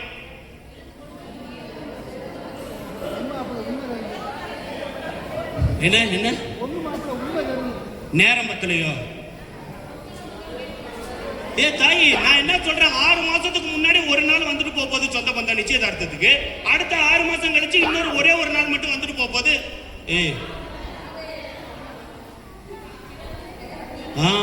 எல்லாத்தையும் யோசிக்கிற பத்தியா? அவங்க 2 தடவை வந்தா அவங்களுக்கு செலவோ இல்லையோ நமக்கு செலவு. அது உண்மைதானக்கா? அது உண்மை. இதை தாண்டி இன்னொரு விஷயம் என்ன தெரியுமா? இதை தாண்டி இன்னொரு மேட்ரு அது முதல் நாள் சாயந்தரம் நிச்சயதார்த்தம், மறுநாள் சாயந்தரம் கல்யாணம். அந்த நைட்டுக்குள்ள பொண்ணு மாப்பிள்ள மாறிடக்கூடாது. ரைட்? முன்னாடிலாம் 6 மாசம் ஆனாலும் என் பிள்ளை என் பையன் நீ துணிஞ்சு மண்டபத்துக்குள்ள விட்ட. இப்பெல்லாம் நம்பிக்கையே கிடையாது உனக்கே உன் பிள்ளைங்க மேல. ஆமா, அரேஞ்ச் மேரேஜா இருக்கட்டும், லவ் மேரேஜா இருக்கட்டும், எதுவா இருக்கட்டும், முதல் நாள் நிச்சயதார்த்த ஃபாதர், மறுநாள் காலையில கல்யாண ஃபாதர். ஆனா நீ இந்த சப்பக்கட்டு சொல்ற பாரு, அது பொருள் செலவாயிரும், டிராவல், உறவுக்காரர்கள்லாம் ரொம்ப கஷ்டப்படுவாங்க. இதெல்லாமே செகண்டரி தான் இப்போ உள்ள சூழல்ல. நீங்க சொல்றது அப்போ உள்ள சூழலை வச்சு சொல்றீங்க. இப்போ உள்ள சூழல்ல மிகப்பெரிய காரணம் என்ன தெரியுமா? சீக்கிரமா முடிச்சிடணும் ஃபாதர். நைட்டோட நைட்டா நிச்சயதார்த்தத்தை முடிச்சிடணும், மறுநாள் காலையில 5:30 விடிய காலையில சூரியன் உதிக்கிறதுக்கு முன்னாடி தாலியை கட்டி முடிச்சிடணும். அவ்வளவுதான், முடிச்சு போச்சு. கல்யாண வீட்டுக்கு நாங்க உள்ள போனா பொண்ணு மாப்பிள்ளைய தாலியை கட்டிட்டு பூசையை வச்சுட்டு, பொண்ணு மாப்பிள்ள வாமா போட்டோ எடுத்துக்கிறோம். பொண்ணோட அம்மா அப்பா எங்கப்பா, பாப்பா ஓடியா, மாப்பிள்ளையோட அம்மா அப்பா எங்கப்பா, ஓடியாப்பா, கடைசியா ஒரு தடவை சிரிச்சுக்கப்பா, அவ்வளவுதான், முடிச்சு போச்சு. போட்டோ எடுத்து சோடியை முடிச்சிருவாங்க. இல்ல யோசித்து பாருங்களேன். பொண்ணு மாப்பிள்ளைய கூப்பிடுறதுக்கு, பொண்ணு மாப்பிள்ளையோட அம்மா அப்பாவை கூப்பிடுறதுக்கு பங்குச்சாமியார் கஷ்டப்படுறாரு. வாடா ஒரு குடும்பமா சேர்ந்து போட்டோ எடுப்போம். அவ கூட நான் எப்படி எடுக்கிறது? இல்ல தோபியா சாரான்னு ஒரு புத்தகம் இருக்கு தெரியுமா? தோபித்து புத்தகம். இல்ல தோபித்துக்கு என்ன தெரியுமா பிரச்சனை? குருவி வந்து கண்ணுல வந்து எச்சத்தை போட்டுருமா, கண்ணு குருடாயிருமா. உடனே இவர் என்ன பண்ணுவாராம், தோபியாவை கூப்பிட்டு, என் கண்ணு குருடாயிருச்சு, இனிமேல் என்னால எந்த வேலையை பார்க்க முடியாது. இது நம்ம சொந்தக்கார மாமா ஒருத்தவர் இருக்காரு, அவர்கிட்ட நான் கொஞ்சம் பணம் கொடுத்துருக்கேன். அந்த பணத்தினுடைய பாதி இங்க இருக்கு, மீதி பாதி அவர்கிட்ட இருக்கும். இதை 2ஐயும் சேர்த்து வச்சு பார்த்தேன்னு வையேன், அவர் எவ்வளவு கடன் கொடுத்துருக்காருன்னு தெரியும். அந்த கடனை போய் மொத்தமா வாங்கிட்டு வாடான்னு சொல்லி தோபியாவை அனுப்பி விடுவாப்லையாம். தோபியா கூட ரஃபேல் என்ற ஒரு தூதர் வழி நடத்தி கூட்டிட்டு போவாராம். கூட்டிட்டு போனோம்னா அங்க ஒரு பிரச்சனை ஆகும். என்ன தெரியுமா? ரகுவேல் தான் மாமனாரு. மக பேர் என்ன தெரியுமா? சாரா. மக பேர் சாரா. சாராவுக்கு என்ன பிரச்சனை தெரியுமா? 7 பேய் பிடிச்சிருக்கு. 7 கணவன்மார்களை கல்யாணம் பண்ணி வச்சிருப்பாரு. 7 பேருமே முதல் இரவுக்கு முன்னாடியே செத்து போயிருவாங்க. இப்ப 8வதா மாற்றுறது யார் தெரியுமா? அத்தை பையன் தோபியா. உள்ள வந்த உடனே சாராவை பார்த்த உடனே ஆளு ஒரு மாதிரி சுருண்டுறாப்புல. ரகுவேல் கேட்கிறாப்புல, என் மகளை கல்யாணம் பண்ணிக்கிறியான்னு. எல்லா மேட்டரும் தெரிஞ்சதுக்கு அப்புறமும் கூட 7 பேய் பிடிச்சிருக்கு, 7 பேர் செத்து போயிட்டான் தெரிஞ்சதுக்கு அப்புறமும் கூட உன் பிள்ளைய நான் கல்யாணம் பண்ணிக்கிறேன்னு சொல்லுவாயா? ஜோரா ஒரு தடவை கைகளை தட்டி. கல்யாணத்தை நல்லபடியா முடிச்சிருவாங்களாம். முடிச்ச உடனே முதல் இரவு அன்னைக்கு ரகுவேலினுடைய மனைவியும் பால் செம்பை கொடுத்து உள்ள போமான்னு அனுப்பி விடுவாங்களாம். செம்பை கொண்டுட்டு உள்ள போன உடனே தோபியா ஒன்று கேட்பானா, என்ன தெரியுமா? அன்பே சாரா, நம்முடைய வாழ்க்கையை தொடங்குவதற்கு முன்னால் ஒரு நிமிடம் இதே மெத்தையில் முழங்கால் படியிட்டு ஜெபித்து விட்டு நம்முடைய வாழ்க்கையை தொடங்கலாமா என்று கேட்பானா. முழங்கால் படியிடுவாங்களாம், ஜெபிப்பாங்களாம், வாழ்க்கையை தொடங்கிடுவாங்களாம். முதல் இரவுக்கு பிள்ளையை அனுப்பிச்சு விட்டுட்டு இந்த ரகுவேல் என்ன தெரியுமா பண்ணுவாரு? அங்க போய் கல்ற தோண்டிக்கிட்டு இருப்பாப்ல. 7 பேர் செத்து போயிட்டான், 8வதா இவனு செத்துருவான். மறுநாள் காலையில கதவை திறந்து ஒய்யாரமா தூங்கிக்கிட்டு இருக்கிற ஒருத்தவன் செத்து போயிருக்கிறவன பாடியை தூக்கி கொண்டு வந்து வாங்கடா, 8வது போட்டு புதப்போம், 9வது மொய்யுக்கு ரெடி பண்ணுவோன்னு அவர் அந்த ட்ராக்ல அவர் போய்கிட்டு இருப்பாரு. வேலைக்காரன் போய் தூக்க போறப்பதான் தோபியா எந்திரிப்பானா, நான் என்ன சாகலடா என் மாமனாரை பார்க்கணும்னு சொல்லி. மாமனார் முன்னாடி போய் நின்ன உடனே மாமனார் கேட்ட முதல் கேள்வி என்ன தெரியுமா? என்ன மாப்பிள்ள உயிரோட இருக்கீங்கன்னு கேட்டிருக்காரு. முதல் கேள்வி. மாப்பிள்ள 7 பேர் செத்து போயிட்டாங்க மாப்பிள்ள, என் மக மேல 7 பேய் நிக்குதுன்னு சொல்றாங்க மாப்பிள்ள, 7 பேர் செத்து போயிட்டாங்க, நீங்க எப்படி உயிரோட இருக்கீங்கன்னு கேட்டப்ப இவர் சொல்றாரியா, உங்க பிள்ளை நேற்று செம்பு கொண்டு வந்துச்சு, வாழ்க்கையை தொடங்குவதற்கு முன்னால் இதே மெத்தையிலே 1 நிமிடம் முழந்தால் படியிட்டு ஜெபித்து விட்டு நம்முடைய வாழ்க்கையை தொடங்கலாமா என்று கேட்டேன். என்னுடைய அன்பிற்குரிய மனைவி சாரா ஓகேன்னு சொன்னா 2 பேரும் ஜெபித்தோம், முழங்கால் படியிட்டு ஜெபித்தோம், வாழ்க்கையை ஜெயித்தோம் என்று சொன்னார்களாம். ஜோரா ஒரு தடவை கைகளை தட்டி. அதான் பெரியவங்க சொல்லுவாங்க என்ன தெரியுமா? மூளை செய்யாததை முழங்கால் செய்யும். அதனாலதான் சும்மா சொல்லல, அந்த வயசான பாட்டியம்மா கிட்டலாம் கேட்டு பாருங்களேன், முழங்கால் போட்டு ஜெபமால சொல்லு, முழங்கால் போட்டு பிரேயர் பண்ணு. என்ன உட்காந்துக்கிட்டே காலை நீட்டிக்கிட்டே பிரேயர் பண்ற? அவங்களுக்குலாம் அது பார்க்கறதுக்கு கடுப்பு வரும். ஏன் தெரியுமா? அதுகளுக்கு தெரியும் மூளை செய்யாததை முழங்கால் செய்யணும். நான் சொல்றேயா, நீ சும்மா உட்காந்து பிரேயர் பண்றதுக்கு முழங்கால் போட்டு பிரேயர் பண்றதுக்கு வித்தியாசம் நிறைய இருக்கியா? டக்குன்னு கேட்கப்படும் சொல்லுவானுங்க. நிறைய புனிதர்கள் அதை புத்தகமாவே எழுதி வச்சிருக்காங்க. நிறைய புனிதர்கள்.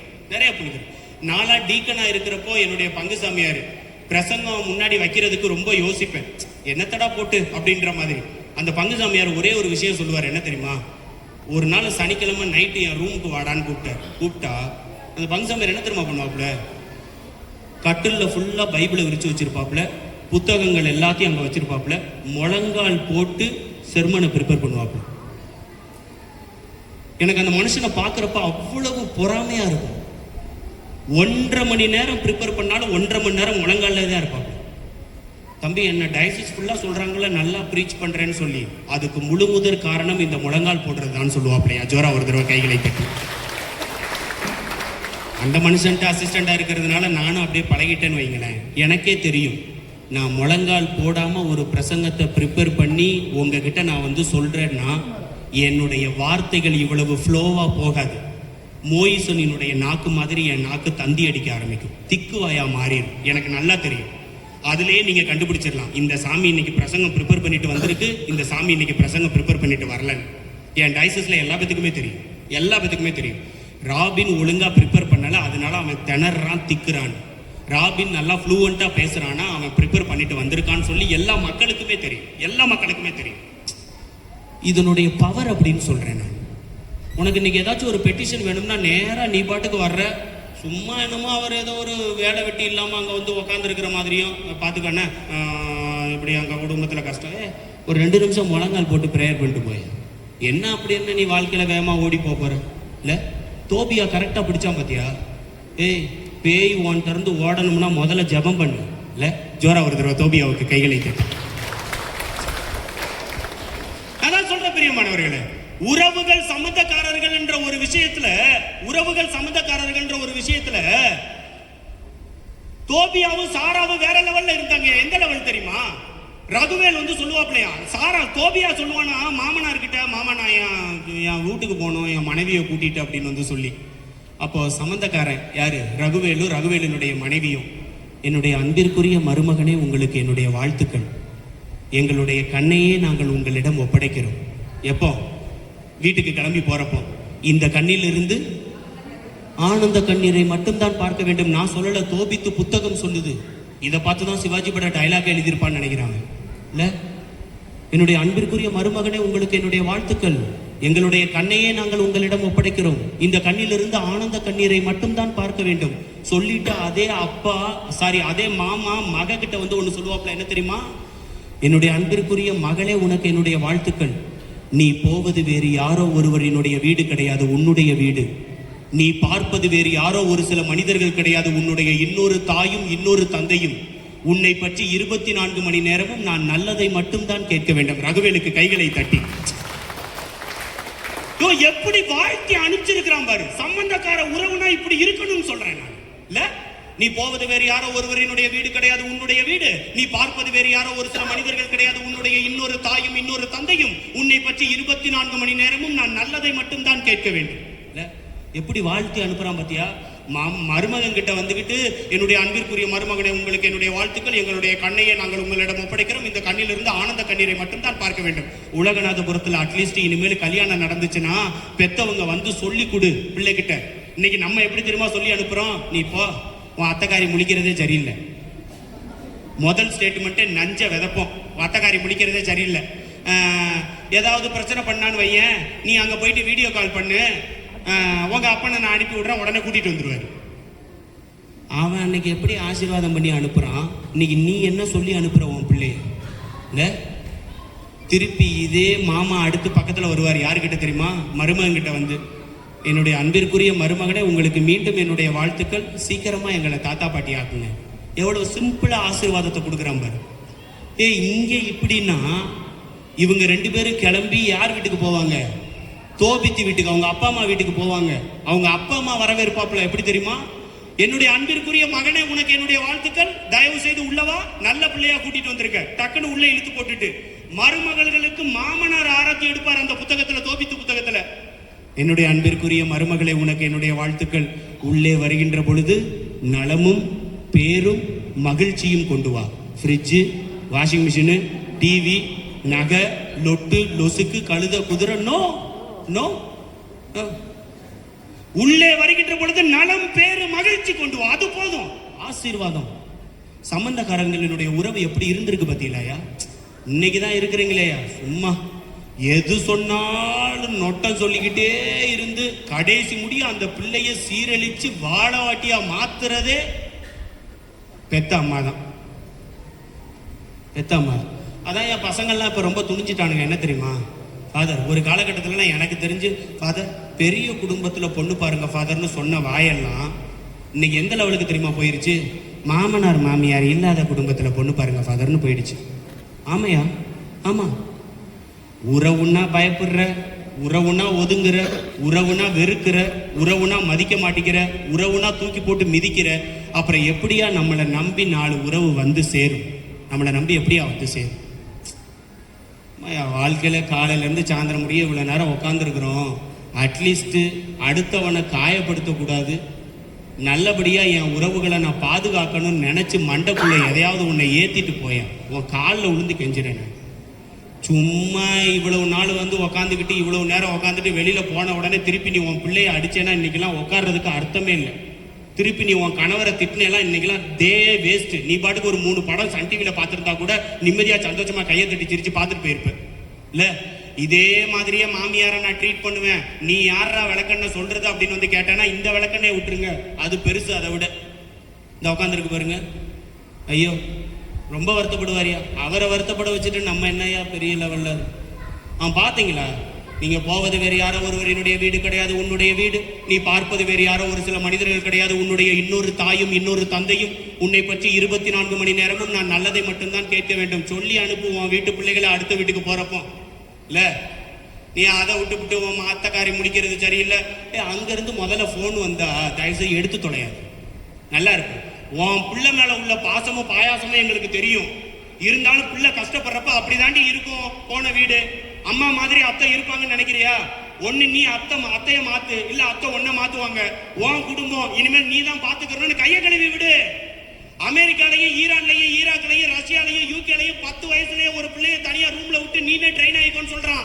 இன்னைக்கு நம்மளும் காலேஜ் முடிக்கிற முடிய அந்த பிள்ளைய கையில கூட்டிட்டு வந்துகிட்டு இருக்கோம் இல்ல? பிள்ளைங்க எல்லாம் ரொம்ப தெளிவு பிரியமானவர்களே, ரொம்ப ரொம்ப தெளிவு. எந்த நேரத்துல யார் கையை பிடிக்கணும்ன்றது 8ஆம் கிளாஸ்லயே பையனுக்கு தெரியுது. ஆனா நம்ம தான் இழிச்சவாய்த்தனமா என் புள்ள அவன் சாப்பிட்டுருப்பானாங்க, அவன்லாம் வேற ட்ராக்ல வேற லெவல்ல போய்கிட்டு இருக்கான். பிரியமானவர்களே, நீங்க அவனை போய் கட்டிலாம் போட முடியாது. எல்லாம் புதுசு அங்க பாக்காத தையா, அவன் பாவம். அவனை இன்னைக்கு காலையில இருந்து கண்ட்ரோல் பண்ணி தியானத்துல உட்காந்துருக்கான் இல்ல. அவனை புதுசு பார்க்காத இல்ல, சொல்றேன். அவனுடைய ஃப்ரீடத்துக்கு அவனை விடு. அவன் படிக்கிறானா படிக்க வை, அவனுக்கு படிக்கலன்னா என்ன அவனுக்கு இன்ட்ரெஸ்ட்னு சொல்லி கொடு இல்ல, அல்லது நீ கண்டுபிடி. அதை விட்டுட்டு பக்கத்தில் உள்ளவன் 425 எடுத்திருக்கான், நீ மட்டும் 426 எடுக்கல, உன்னை செத்துட்டா அப்படின்னா அவன் ரேங்க் கார்டை மாத்த தான் செய்வான். கரெக்டு தானே? எல்லா பாவத்துக்கும் காரணம் பெத்தவங்க தான். நீ கரெக்டா இருந்தனா இதுக்கு எல்லாம் கரெக்டா இருக்கும். நான் சீரியஸா சொல்றேன். எத்தனை பேர் நண்பா குடும்ப ஜெபம் சொல்றீங்க? அப்படின்னா தம்பி, நான் உங்களை குறை சொல்லலை. இப்ப பாரு, கொஞ்சம் திரும்பி பாரு, எத்தனை பேர் நீங்க குடும்ப ஜெபம் சொல்றீங்க? கை தூங்க. குடும்ப ஜெபம்னா என்னன்னு தெரியுமா? ஒரு ஈ காக்கா இருக்கக்கூடாது. நோவா மாதிரி 40 பகல் 40 இரவு போட்டுக்குள்ள நாய் இருந்தது, பேய்க்குட்டி இருந்தது, எல்லாத்தையும் கூப்பிட்டு வச்ச ஜெபமான சொல்லிட்டு இருக்கணும். ஓகேவா? அதுக்கெல்லாம் யார் வருவா? இல்ல, மேக்சிமம் 2 பேர் 3 பேர், அதுவும் முடி நரைச்சதுக்கு அப்புறம் தான் அதுவே தோணும், சுகர் ரொம்ப அதிகமாயிருச்சு, ஜீசஸ்க்கு தான் வேண்டாம், இனிமேல் பசங்கள்கிட்ட சொல்லி ஒண்ணுமே கிடையாது. பாரு, வாழ்க்கை வாழ்றதுக்கு தான், வாழ்க்கை என்ஜாய் பண்றதுக்கு தான். நான் ஒரு விஷயத்த ரொம்ப ஆழமா நம்புறேன். என்ன தெரியுமா? உறவு இருந்தா மட்டும்தான் வாழ்க்கை. உறவு இல்லைன்னா நீயும் மண்ணும் ஒண்ணு, நானும் கல்லும் ஒண்ணு. அதான் உறவை மதிக்க தெரிஞ்சவன் மட்டும்தான் வாழ்க்கைய வாழ தெரிஞ்சவன். உறவை உதாசீனப்படுத்துறவன் எவனா இருந்தாலும் வாழ்க்கையில 0ல தான் நிப்பானே தவிர அவன் ஹீரோ ஆவதற்குரிய வாய்ப்பும் கிடையாது, வளர்ச்சியும் கிடையாது. நான் இதை அடிச்சு சொல்றேன். காலையில இருந்து அத்தனை உறவுகளை பார்த்துருக்குறோம். ஃபைனலா இவரோடு இணைந்த ஒரு உறவு இல்ல, சொந்த பந்தம் அது இதுன்னு தாண்டி இந்த உறவு ரொம்ப ஸ்ட்ராங்கா இருந்ததுன்னா இந்த உறவுகள் எல்லாமே பயங்கர ஸ்ட்ராங்கா இருக்கும்னு திருவிவிலியம் சொல்லுது. ஒரே ஒரு எக்ஸாம்பிளோட தியானத்தையே முடிச்சிருவோம். என்ன? யோசுவா புத்தகம். மோயிசன் செத்து போனதுக்கு அப்புறம் யோசுவா 18 வயசு பையன், அவ்வளோ பெரிய இஸ்ராயல் கூட்டத்தை எப்படா வழி நடத்துறதுன்னு தெரியாம புலம்பிக்கிட்டு இருக்கப்ப கடவுள் மேல இருந்து யோசுவா கிட்ட வருவாராம். உன் கூட நான் இருப்பேன், மோயிசன்ட்ட கொடுத்த திருச்சட்டத்தை உனக்கும் கொடுக்குறேன், பத்திரமா வச்சுக்கோ, இதை விட்டு வலப்புறம் இடப்புறம் முன்னும் பின்னு அகலுன்னு திரும்பாத, சந்தோஷமா ஜாலியா என்ஜாய் பண்றான்னு சொன்ன உடனே யோர்தான் ஆற்ற கடக்கணுமா. அப்ப யோசுவாவுக்கு பயம் வந்துருமா. யோர்தான் ஆத்த நான் எப்படி கடக்கிறதுன்னு எனக்கு தெரியலையா ஆண்டவரே அப்படின்னு சொல்றப்போ ஆண்டவர் சொல்லுவாராம், அபிஷேகம் செய்யப்பட்ட ஒரு 4 குருக்களை கூப்பிடுவாங்க. உடன்படிக்கை பேழையை அந்த 4 பேர்த்த தூக்க சொல்றான்னு சொல்லுவாராம். உடனே யோசுவா வேமா கீழே இருந்து ஓடி வந்து உடன்படிக்கை பேழையை தூக்க சொல்லுன்னு சொல்லுவாராம். இன்னும் ஒரு 4 சாமியாரை கூப்பிடுறா, ஒரு 4 பெரிய பிபி கூடுறா, அந்த பிபியா அந்த உடன்படிக்கை மேலைக்கு முன்னாடி நிக்க வைடா, ஊதிக்கிட்டே இருக்க சொல்லு. முதல்ல 4 பேர் பிபி ஊதணும், அதுக்கடுத்து 4 பேர் உடன்படிக்கை பேழையை தூக்கணும். மக்கள் 2000 அடி இடைவேளை விட்டு வரிசையா 2 பேரா நற்கரணை பவனிக்கு போற மாதிரி போகணும்டான்னு சொன்ன உடனே கடவுள் அங்க என்ன சொல்றாரோ அதை அப்படியே கேட்பாப்லையா யோசுவா. மக்கள் கூட சொல்லுவாங்களாம், என்ன சும்மா மலைக்கு மேல ஏறி என்னென்னமோ கேட்டுட்டு திருப்பி வந்து சொல்லிக்கிட்டே இருக்கிறேன், என்ன விஷயம் அப்படின்னு. நான் சொல்றதை மட்டும் செய்யுங்கடா, நான் கடவுளோட டச்சில் இருக்கேன், நீங்க ஏன் கூட டச்சில் இருங்க, நம்ம இந்த யோர்தான் ஆத்த கடந்துடலாம்னு சொல்லுவாரு. எல்லாம் யோசுவா சொல்றதை கேட்டுட்டு 2 பேரா வரிசையா நிப்பாங்களாம். உடன்படிக்கை பேழையை தூக்கிக்கிட்டு 4 குருக்களும் பிபியோட சேர்ந்து பக்கத்துல போய் நின்ன உடனே யோர்தான் ஆறு இப்படி இருக்குமா, உடன்படிக்கை பேழையை தூக்கிட்டு இப்படி நிப்பாங்களாம். உடனே யோசுவா கிட்ட திரும்பி அந்த 4 குருக்கள் கேட்பாங்களாம், இப்ப என்னையா பண்ணணும், ஆறு முன்னாடி நிக்குது, நாங்க கடந்து போனா செத்து போயிருவோமேன்னு சொன்ன உடனே யோசுவா உடனே கடவுள்கிட்ட டச்சில் இருப்பாராம். கடவுள் சொல்லுவாராம், அந்த 4 குருக்களினுடைய கட்டை விரலினுடைய நுனி பகுதி அந்த யோர்தான் ஆற்றில் படுகின்ற பொழுது யோர்தான் ஆறு 2ஆக பிரியும்னு சொல்லுவாராம், கைகளை தட்டி. ஒரு குருவானவர் வீட்டுக்குள்ள காலடி எடுத்து வச்சா என்ன ஆசீர்வாதம் கிடைக்குமோ அதே ஆசீர்வாதத்தை யோசுவா புத்தகம் நமக்கு தெளிவாக எடுத்து காட்டும். குருவானவர் வீடு சந்திக்க வர்றாருன்னா தயவு செய்து முணங்காது. அவரினுடைய கட்டை விரலினுடைய கால் பகுதி உன்னுடைய வீட்டில் படுறப்ப எல்லா துன்பமும் கடந்து போகும், கலைந்து போகும். இதை நான் சொல்லல, நான் குருவானவராக இருக்கிறேன்றதுக்காண்டி கிரியேட் பண்ணி சொல்லல, இந்த பைபிள் நமக்கு சொல்லி கொடுக்குது. யோர்தான் ஆத்துல குருவானவரினுடைய கட்டை விரல் படுகின்ற பொழுது யோர்தான் ஆறு அந்த மக்களுக்கு முன்னாடி 2ஆ பழக்குமா, நடந்து அவங்க பாட்டுக்கு போய்கினே இருப்பாங்க. நடந்து அவங்க பாட்டுக்கு. கடவுளோட டச்சில் இருக்கக்கூடிய எந்த ஒரு மனுஷனுக்கு முன்னாடி எந்த ஒரு தீய சக்தியும் நிற்காதுன்றதுக்கு யோசுவா புத்தகத்துல அந்த எடுத்துக்காட்டு மிகப்பெரிய எடுத்துக்காட்டு. பெரிய அவ்வளவுதான். இதைத்தான் நான் இன்னைக்கு காலையிலேருந்து உங்ககிட்ட சொல்லணும்னு ஆசைப்பட்டேன். கடவுளோட டச்சில் இருங்க, மற்ற எல்லா பேரோட பாசமாக இருங்க. அந்த பாசத்தை மட்டும் விட்டுறாதீங்க, அதுக்குன்னு ஒரு வேல்யூ இருக்குது. என்னமோ என்னத்தையோ காலையிலேருந்து கேட்டோம் வச்சோன்றது இல்லாமல் வாழ்க்கையை லைட்டாக மாற்றி வாழ ட்ரை பண்ணுங்க. அதுதான் தவக்காலம், அதுதான் தகுந்த காலம். அதுதான் மீட்பு நாள். அந்த நாள் இன்னிலிருந்து ஸ்டார்ட் ஆகணுன்றது தான் என்னுடைய பர்சனலாக ஒரு சின்ன டிசைர். கைகளை தட்டி முழுமையாக வாழ்த்துக்களையும் பாராட்டுக்களையும் தெரிவித்துக் கொள்ளுங்கள். பக்கத்தில் உள்ளவங்களுக்கு